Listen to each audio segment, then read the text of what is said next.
Ndabasuje kuri Flow Kitchen Creative amahoro.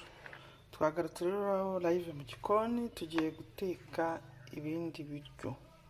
Aho imbere murahabona ibirayi mu kabase byogeje neza bikunyuye ariko bidahasi.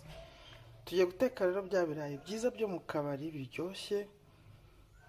Ariko turakoresha ifuru kugira ngo tubirye birimo amavuta make kuko buri ifuru ikidufasha kenshi no kotsa ibintu neza nkuko wabyotsa mu mavuta bikaryoha bikamera kimwe ariko byo nta mavuta ukoresheje. Rero ku bantu bafite ifuru muze twige gukora ibirayi nk'ibyo mu kabari neza biryoshye kimwe ariko twebwe bya bifuta byo mu kabari ntabwo biba birimo, turakoresha ifuru kandi bize biryoshye pe.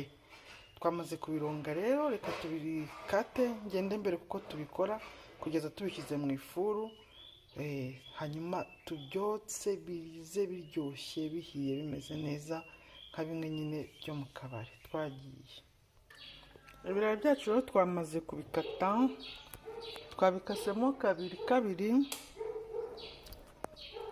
kugira ngo bigume ari binini nyine nka bimwe byo mu kabari. Mu kabari ntabwo habamo uturayi dutoya.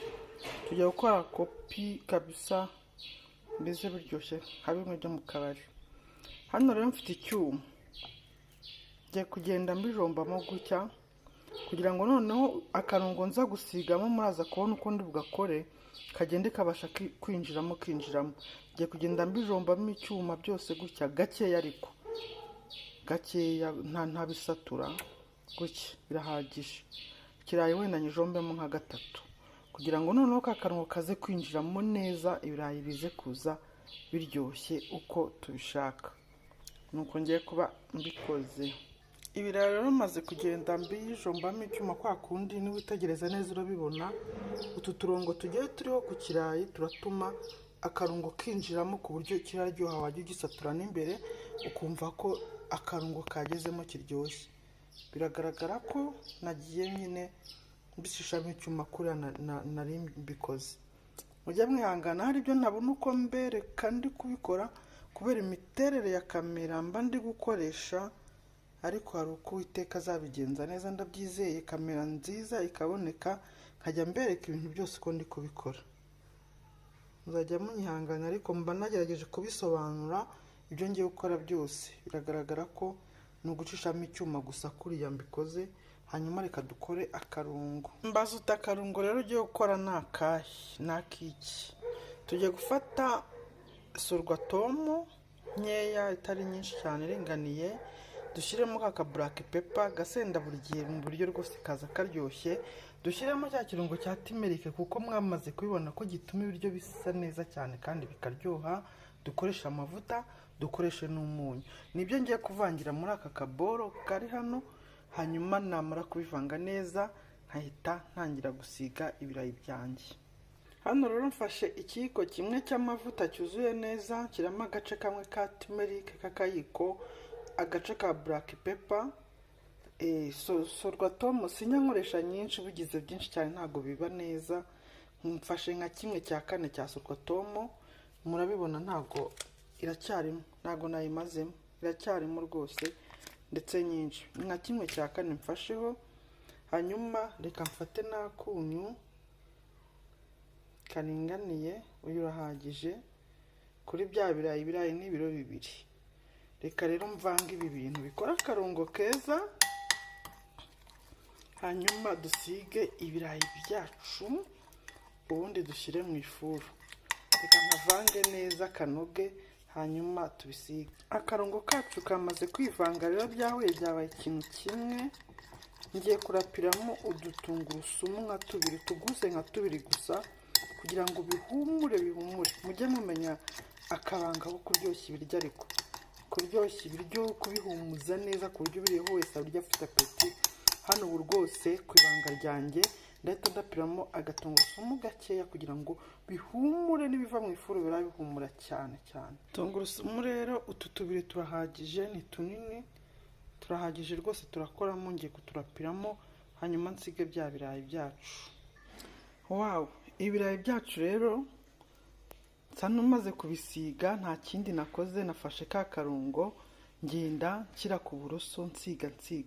Murabona ko ibara ryonyine bifite bikiri bibisi aho birahira ka karungo kahuye n'ubushyuhe kakagenda kabira kinjiramo, noneho bigenda bisigana byanduzanya kano kabara k'akarungo. Murabona ko bino birayi biri bushye biryoshye bisa neza. Noneho byatangiye guhumura kubera ya tungurusumu. Tungurusumu murabizi ntabwo ari ngombwa ko ibihiye, niyo ari mbisi irahumura.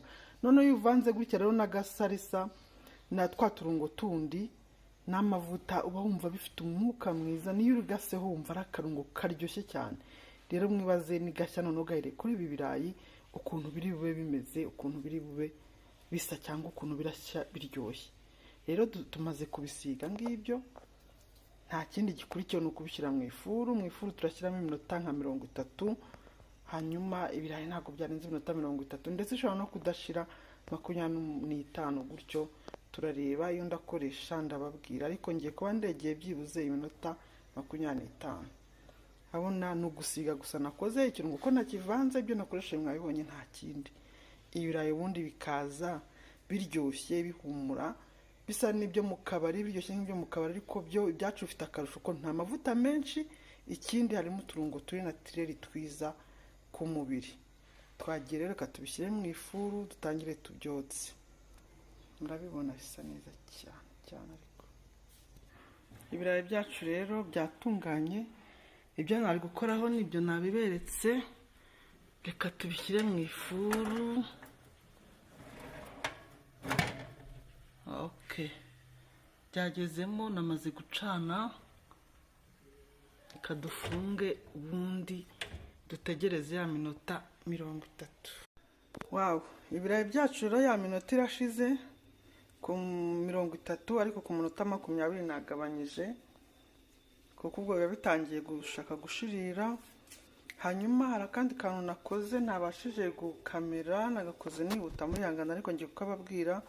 Nko ku minota 25 nafashe inyanya ebyiri ndazirapa, hanyuma twatuzi twazo ntusigaho kuko nabonaga biri kuma cyane bishaka gushirira bidahiye. Ntusigaho hose, hanyuma ndongera ndafunga, bibasha kongera koroha no gushya neza.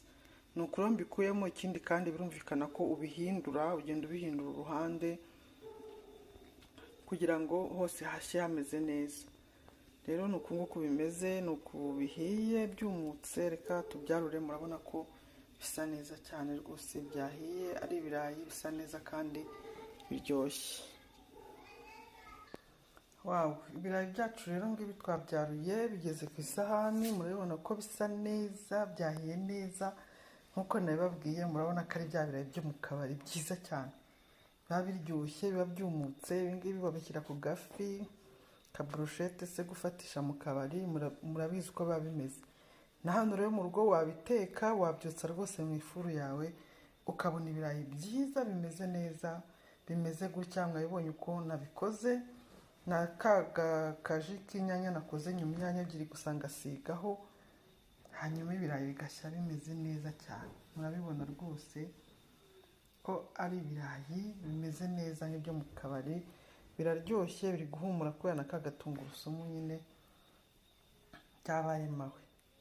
Rero nuko nguko video yacu uyu munsi tuyikoze yo guteka ibirayi byiza biryoshye nka bimwe byo mu kabari, tukabirya tukaryoherwa.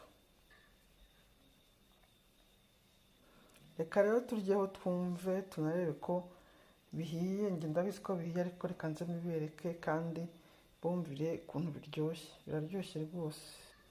Tugiye kumva rero uko bimeze. Kamfata iki kinini kugira ngo mubibone ko cyanahiye. Ubwo ikinini niba giye, murumva ko n'ibito biba byahiye. Akibona rwose, nona ko ari ikirayi cyahiye, kiri kwimanyura ntakoresheje imbaraga nyinshi. Mwabibonye ibirayi byacu rwose byahiye, bisa neza uko twabyifuzaga. Murakibona, ngere nkibereke neza. Murakibona uko twagishakaga rwose, gihiye kiryoshye nk'icyo mu kabari uko twakibonye. Katuryeho rero. Ndabirisha intoki akenshi, simubizi se, nta kanya, niyo mpamvu nanjye ndi gukoresha intoki. Mva, ibi birayi biraryoshye pe. Wabirya ukirya iminwa biraryoshye cyane cyane.